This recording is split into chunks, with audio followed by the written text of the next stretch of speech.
everyone. Hi everyone, so very exciting afternoon here in London, and we are with, and this is the PTS vlog, and we are with Josh from Cherrystone Auctions and Matt from Stamp Collector magazine, and we are going to discuss all things stamps. So I'm going to hand you over to Suzanne Ray, our Managing Director, who's just going to take you through the news. Over to Suzanne.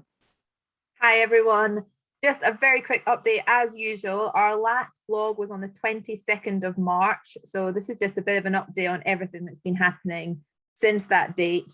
I am just using actually our social media feed on Instagram to remind me of all the things that we've been doing. So if you do want to know what we're doing real time rather than wait for the next vlog, make sure you're following us at PTS and Stampex on Instagram, Facebook, Twitter, or LinkedIn. So since the last vlog, we launched our PTS Collector Handbook 2022, and that went out with Gibbon Stamp Monthly. It is now available at the pts.net. So if you haven't seen the PTS Collector's Handbook for this year, do log on and do have a little browse of that. We've also been helping our members this month with the Royal Mail barcode swap, a big deal, particularly for our UK members. And we have now a PTS logo and the ability for you to add your PTS member number onto the bulk trade swap out form with Royal Mail to help fast track your barcode swap. So do use that if you're a PTS member. If you're not a PTS member yet, do get in touch. You can apply online and that might get you some additional benefits, particularly in the short term. We launched a competition in the last month to win a bottle of English whiskey. You could win that or be up for a chance of winning that by subscribing to our Stampex newsletter. So that there's be more competitions coming in the next few weeks and months. So do keep an eye out and do subscribe to the newsletter if you can. We also launched our Stampex ticket sales. So we're gearing up for Stampex 2022, and we're down to one show a year, a bigger and better show. And so this show will take place in the autumn. UK tagging 1st of October is the Saturday date, when we already have a lot of societies booking in to attend and conduct their meetings at the show, which is fantastic. But you can join us on the Wednesday, the 28th of September through to the 1st of October, and you can book your tickets online now. There is an early bird offer, so do check that out. We also have the introduction of 2 new products for this show, a Stampex bug, a little toy, which you can order for pickup at the show. And we also have the ability to buy for yourself or gift patronage to the Stampex 2020 show. All of that information is available at stampexinternational.com. We also ran our second how-to session with our PTS members. Our how-to sessions are for members only and focus on key topics that our members have told us they're interested in. Our first session was about social media, and today we've just run a session about how to maximize subscribers to newsletters using tools such as MailChimp, and how to integrate that fully with your social media and website functionality. That was a really great session, and we've got another one lined up for next month on PR and marketing. We've had face-to-face meetings with the chairman in Perth. We've also promoted our members at Westpex, and we've also had face-to-face meetings with the chairman of the ABPS, which is the Association for British Philatelic Societies, the chairman of exhibiting in the UK, and the president of the Royal Philatelic Society of London. All of those meetings about how those entities and the PTS and Stampex can work together better for the future of philately. So more exciting news to come on that. We also planted some trees on Earth Day. Very exciting to try and sort of offset some of the environmental impact that our members do have, and we have here in the PTS office. So we planted a tree for every one of our members on Earth Day. And we also are committed to planting a tree for every new member that joins us this year. So again, another incentive for you guys to join us. We will plant a tree on your behalf if we get your application in soon. We have also finally just today launched stand sales out with our immediate membership for Stampex 2022. So if you are interested in taking a stand, whether you're a PTS member or would like to apply to join us and take a stand, we have launched that today. And we also have introduced some new tabletop blocks at the show. So if you're a dealer who would prefer to have tables and chairs where your clients can sit rather than the glass counters and stands, we have now got those new tables available on the main floor of Stampex, and all the information is available at the pts.net london.com/book a stand. That's it from me. Thank you. Lots going on. Thank you so much, Suzanne. So we are now going to have a quick chat with Josh from Cherrystone Auctions, all about what is happening at Cherrystone, and just find out a little bit more. Josh, can you give us an insight into what you've been up to over the last few months and what we might see ahead? Sure. Just seems like I left London last week. I think it's been a few months already. I was talking to Suzanne earlier about which shows are coming up, and there's Lugano next week. Are you going? And I said I just was in London, but yes, it's been a very busy 3 months.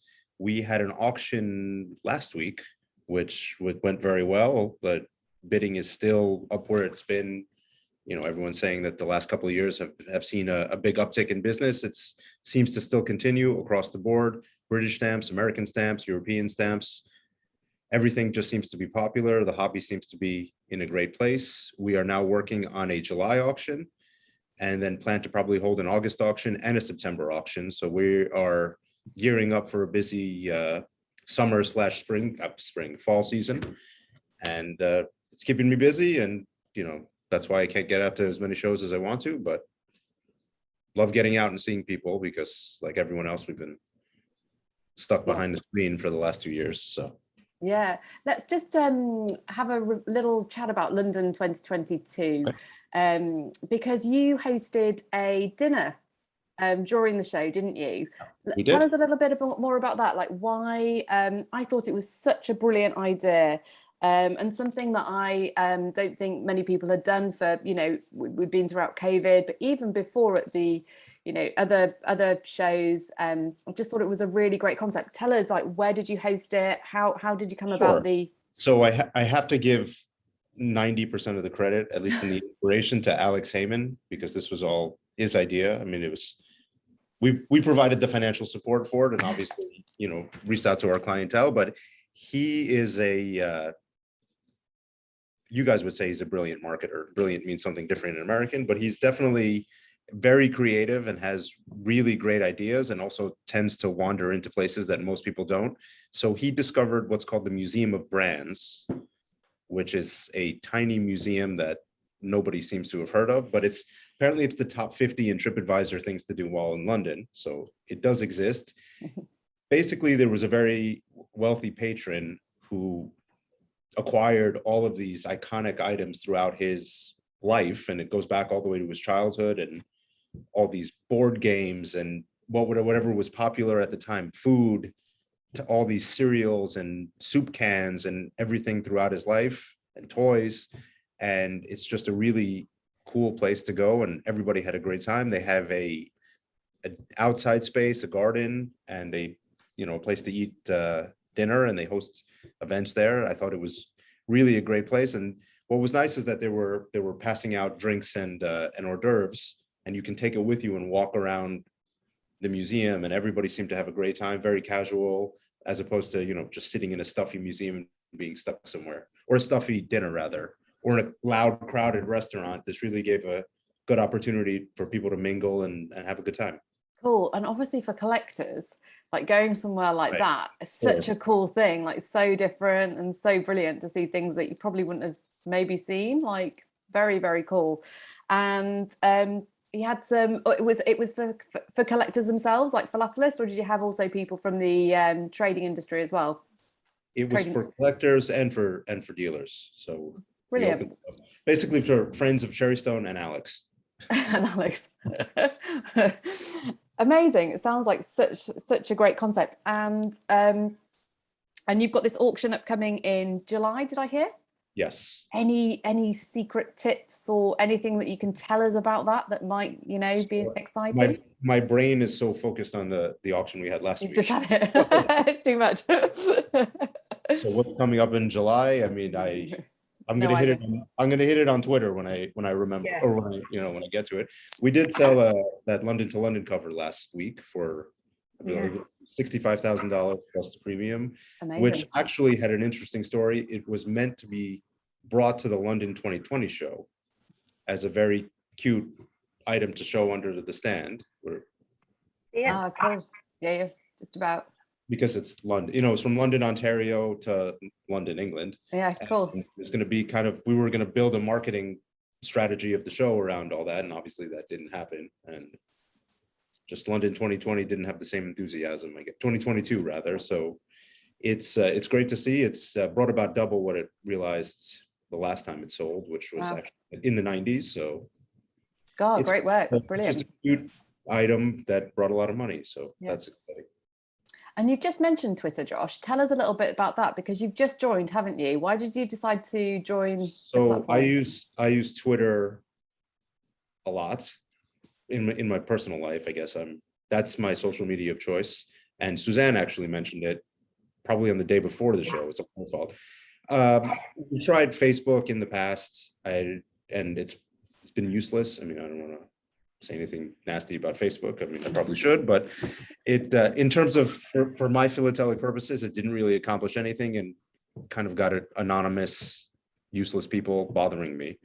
So we gave up on Facebook, and I used Twitter, and Suzanne said, "Why don't you try Twitter?" And I said, "You know what? That's a great idea." So just been using Twitter.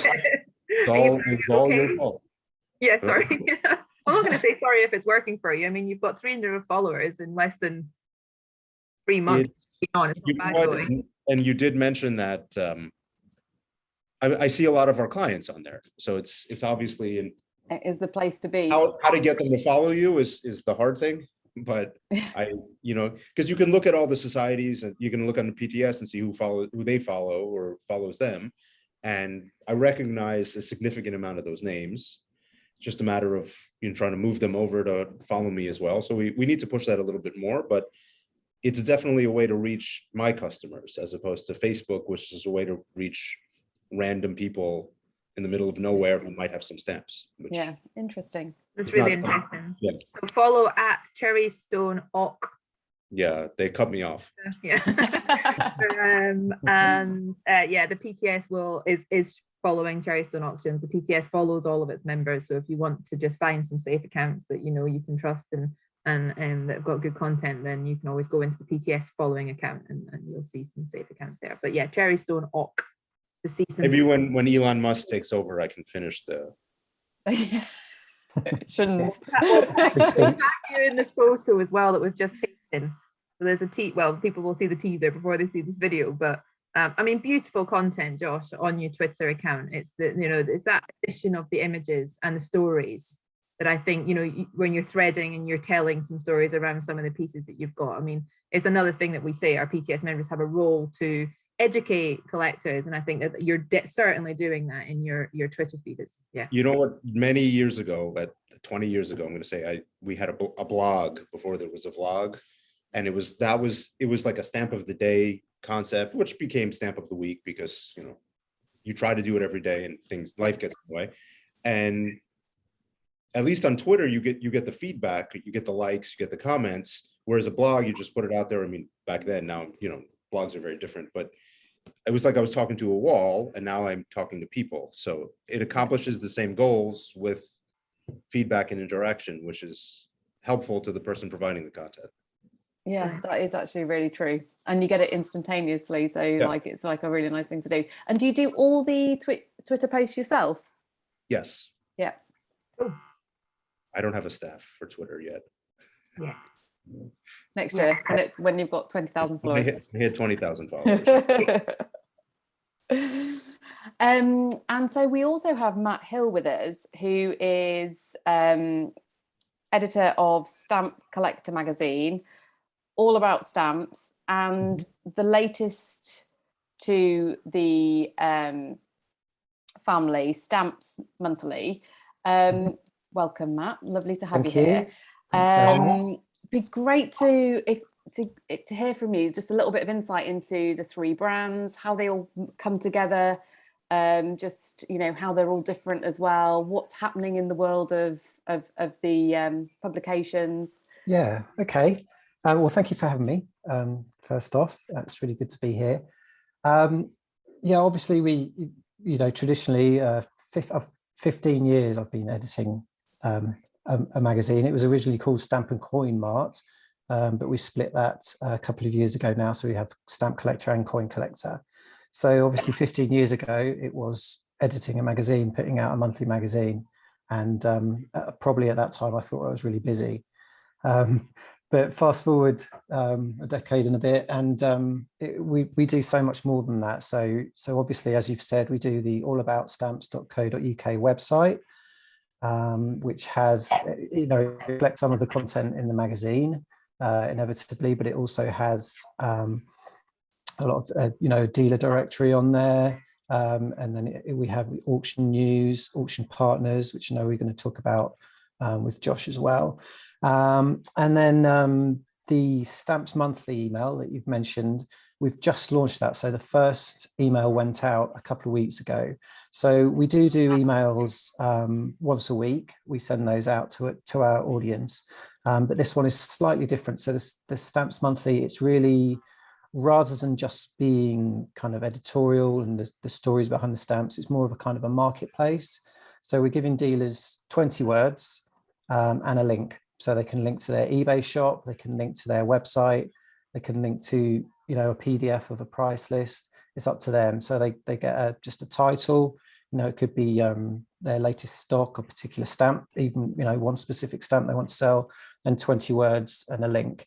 And that then builds up to a kind of a listing directory that our audience gets just once a month. So that's proved really well. The response we've got from the first one we sent out was really positive, really good engagement. So it's just a case of spreading the word about that, and I guess giving traders another platform to sell to the audience. Obviously, people have got their own websites, or they've got eBay.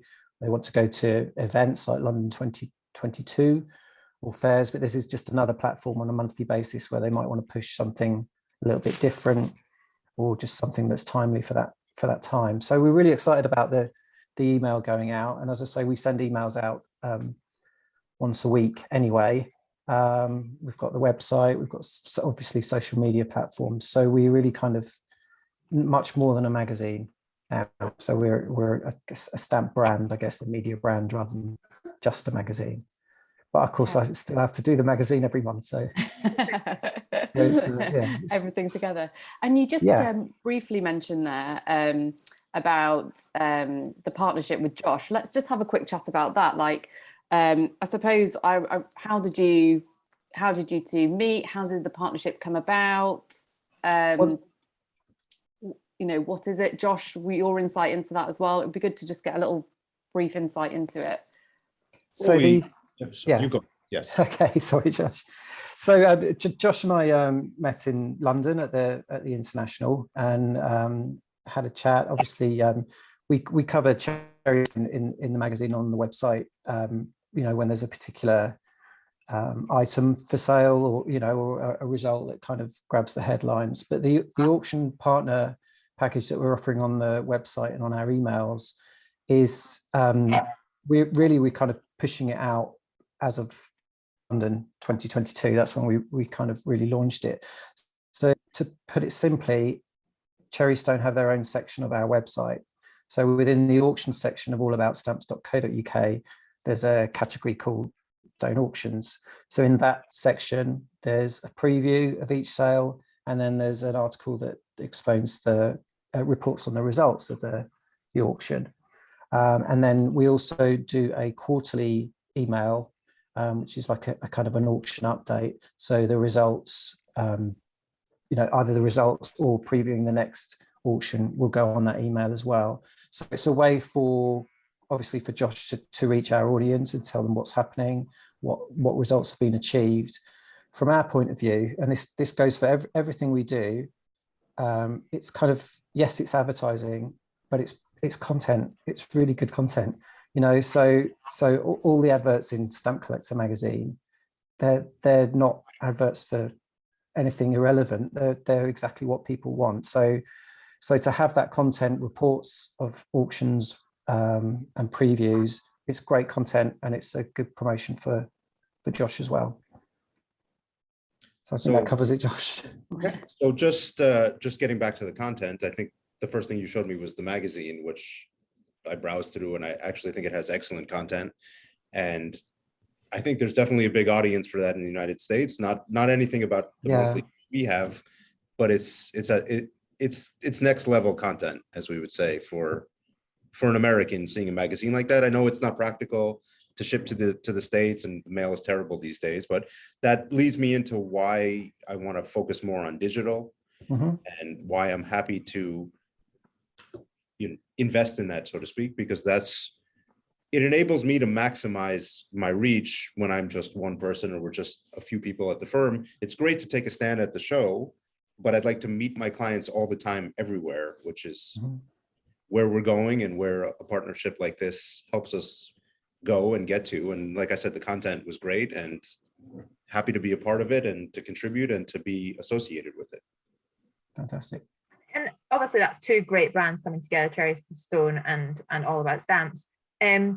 On both sides, is this also part of a strategy for Josh, for you to spend more time targeting the UK market, and Matt, for you to have more visitors from the US? Is that also part of this, or is that just a byproduct of the two brands coming together? So for me, it is a big part of it. I mean, just we haven't officially announced it yet, but we have set up a partnership in London and opened up a virtual office right near the Royal. We all speak English, kind of, or the same language, rather, mostly the same language.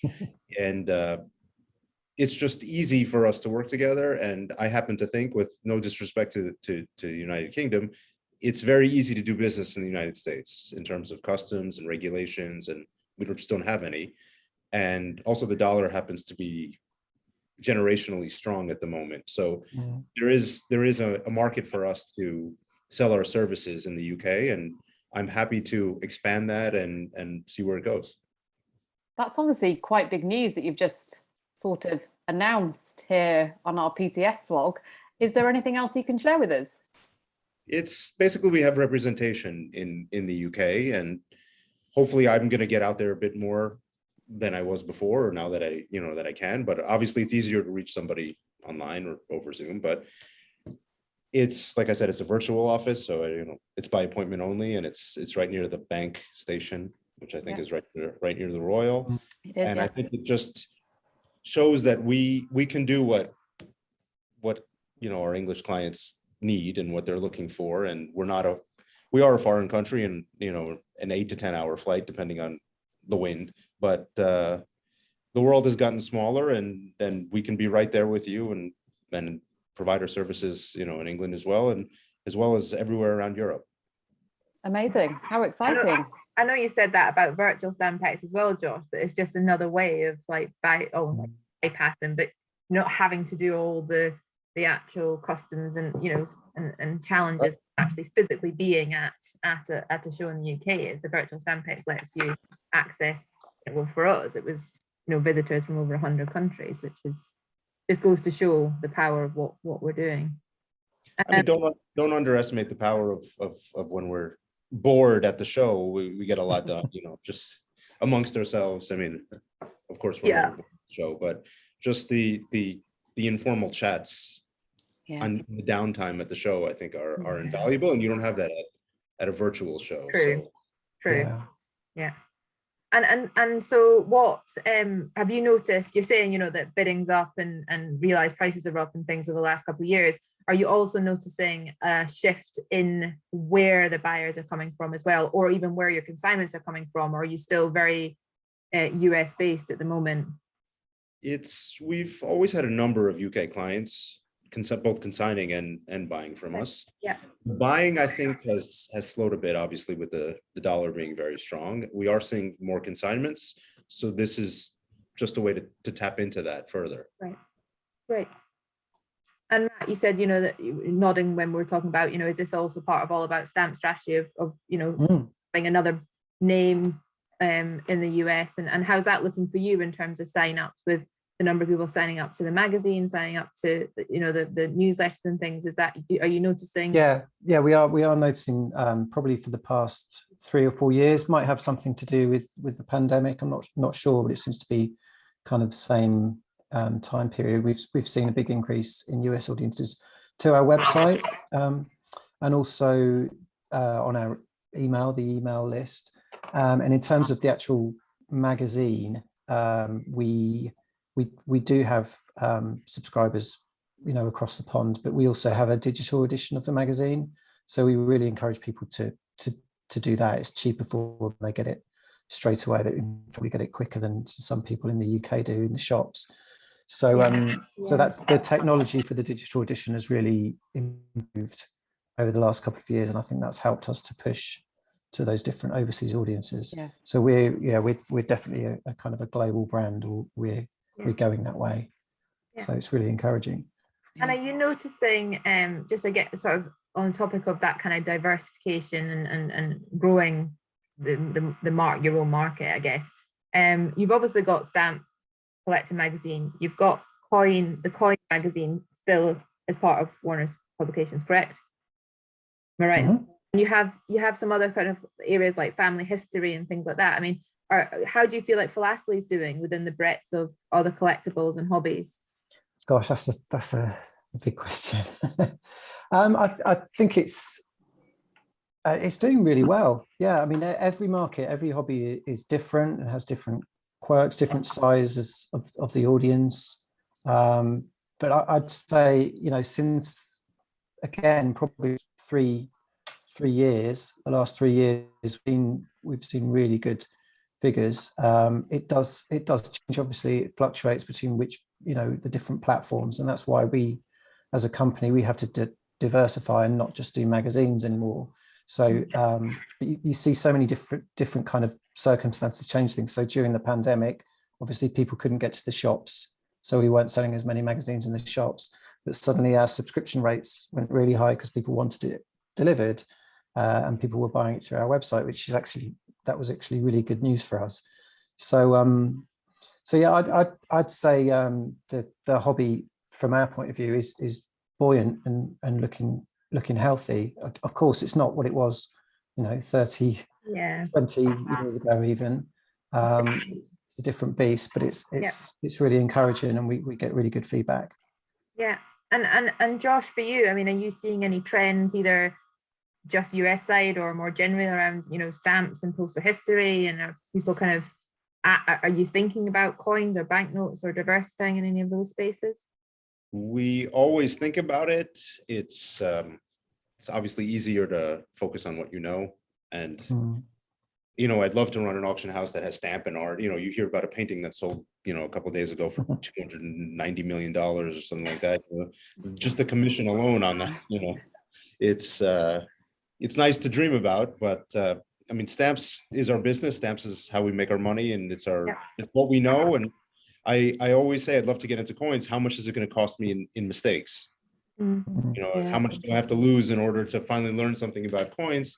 I mean, we're a third generation business, so we know what we're doing. So happy to stick with stamps. Always, love to diversify into coins and art and everything else. I have a neighbor who does antiques, and he said he sold antique pipes for some crazy money, and he's never sold pipes before. And everything seems to be going crazy, which is good for us, but stamps is what we know. So okay, that's wonderful that you're a third generation business. How amazing. Yeah. So did you obviously grew up with stamps all around you? I grew up with stamps all around me, yes. So was I think I spoke to your dad, didn't I, during London 2022 when I tried to call you? Yes. What's great is we sound exactly the same, so people think that I'm just playing. Talking to him like I was talking to you. Like, hey, Josh, no, this is not. I mean, if you know us, we sound a little bit different, but yes, to the casual ear, we sound exactly the same.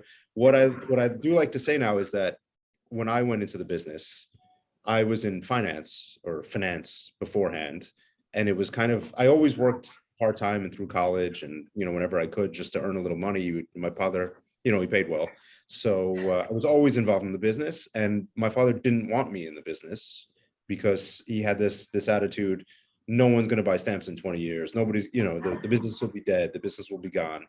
And what I tell everybody now is, if my kids want to go into the business, that's great. I mean, I think it's a great business.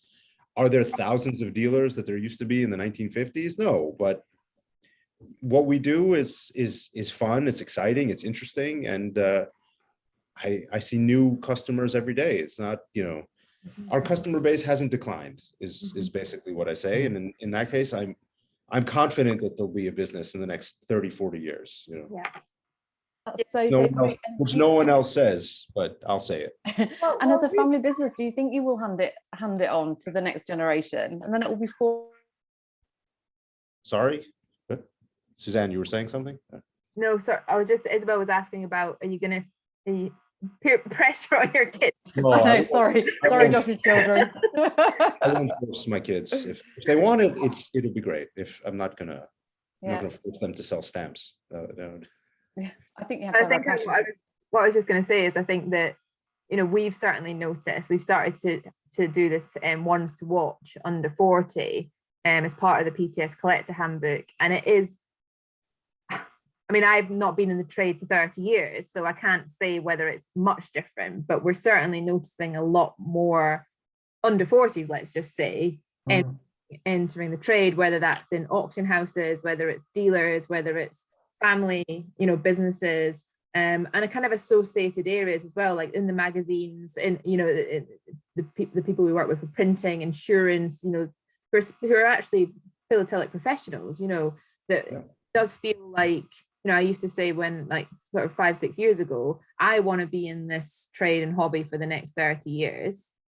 Who are the other people that are going to be with us? And it is feeling like there's a really lovely community of new people coming into the business of all ages, and that, you know, that pipeline of succession planning is kind of starting to fill up, which means that the knowledge sharing is so important. And that's something we're always kind of encouraging. We have a legacy champion of the year, don't we, for PTS awards, which again is recognized, where we do have some of our PTS members who are sharing knowledge to pass it on, so that, you know, that knowledge is retained for generations to come.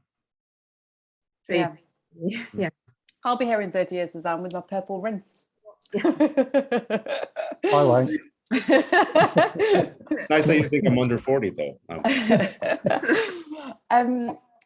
Matt, tell us a little bit about, I just want to sort of touch on advertising, right? Because I get people ask me this quite a lot, like, how do they go about it? Can anyone advertise? Josh, it would be good to get your insight into this as well, like from a brand point of view. I mean, how do you pick who to advertise with? Like, it's such a minefield out there. So I mean, I suppose, Matt, maybe you could start. Can anyone advertise? Like, can an eBay dealer advertise? How does it work? Yeah, absolutely. Obviously, from our point of view, we want our readers to use trusted dealers. So there is a, you know, there's a limit, I suppose, of who we might let advertise. We want to keep that authority, but obviously PTS members have got that trust and that authority on what they do. So yeah, anyone can advertise, and really it's a long time ago, it was an advertising manager would have so many pages in the issue that's going to print on a certain day. They need to fill those pages, so they'd sell pages.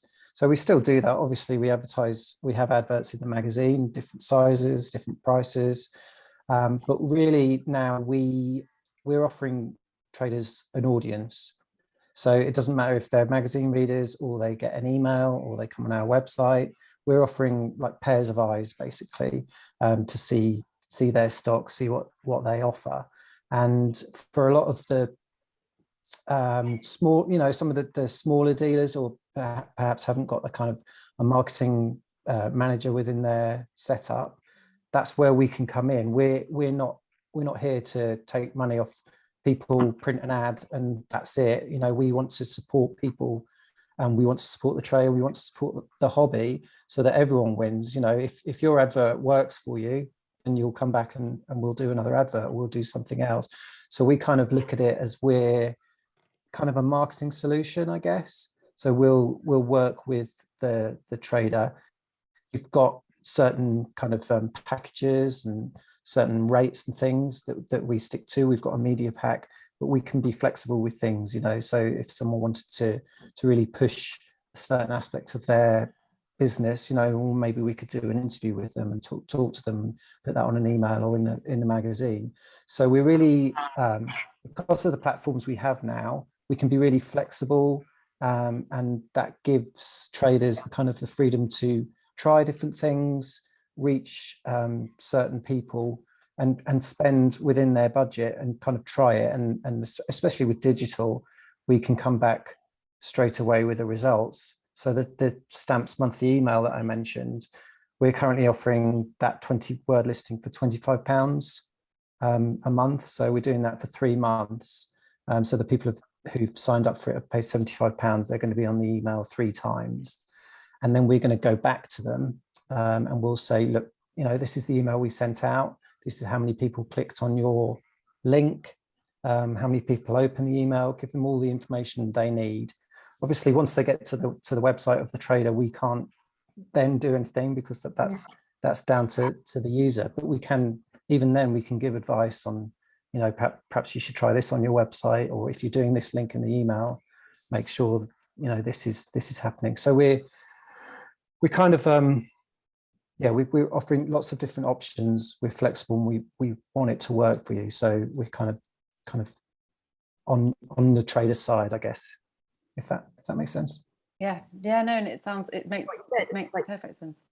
What you said earlier is like, it's not just adverts, it's content, you know, it's content, yeah.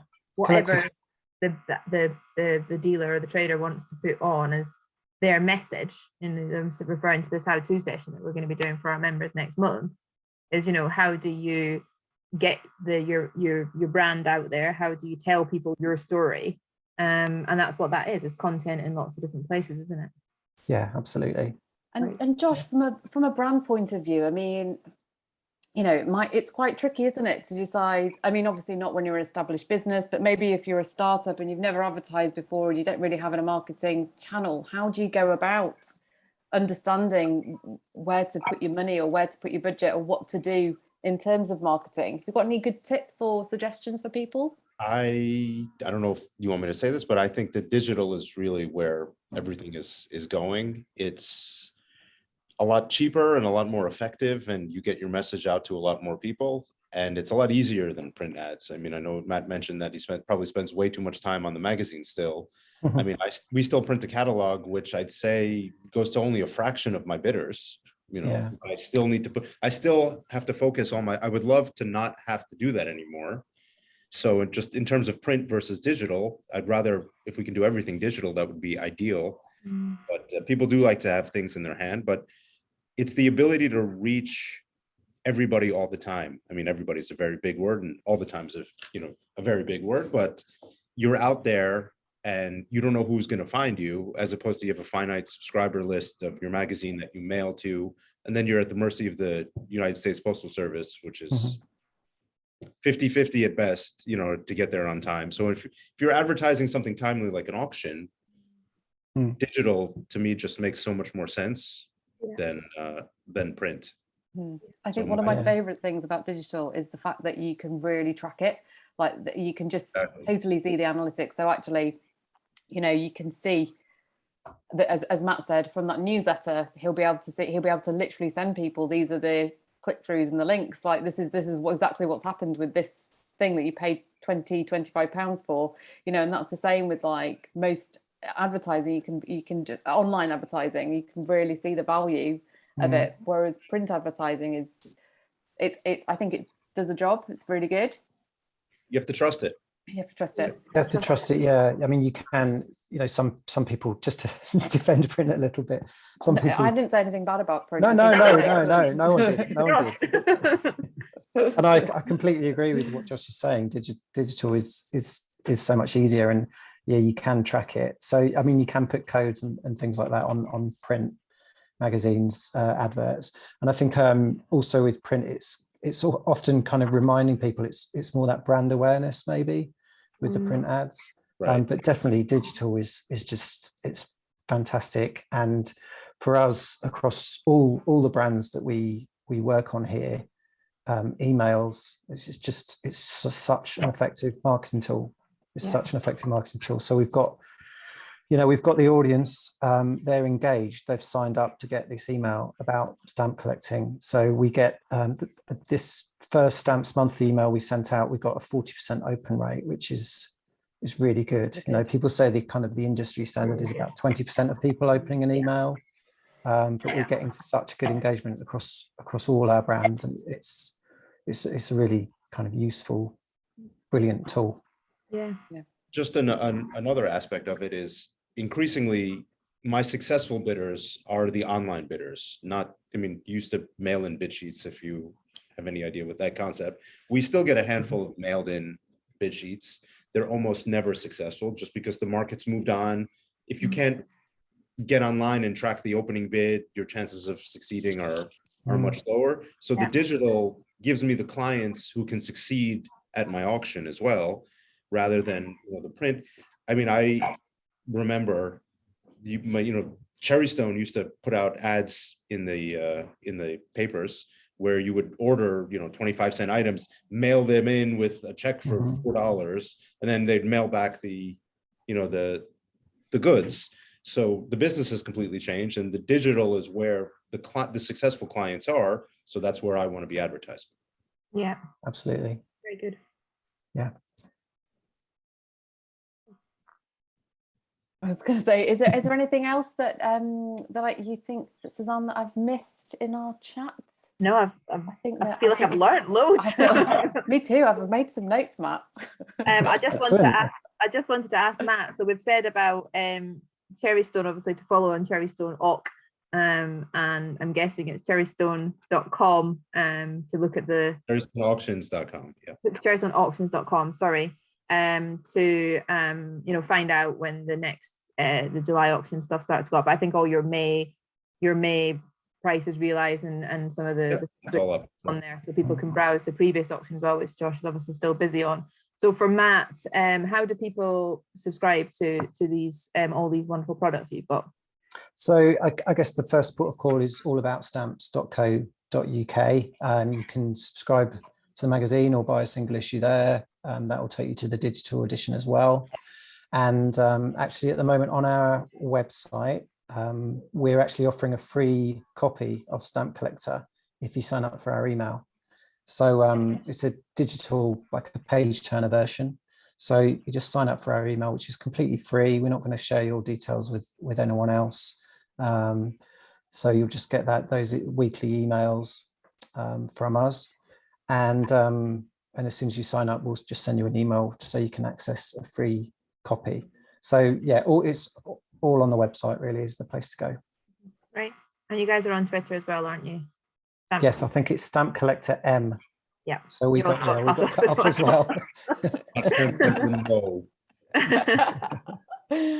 Oh, it's been brilliant. Thank you so much, both of you, for joining us. It's been what a great chat. Thanks. Thank you for so spending much. the time. Yeah, it's been brilliant. Thanks all. Excellent. And we'll see you all in person at a stamp fair soon. Yes, definitely. Lovely. Sure. Thanks very much, guys. Take care. Cheers.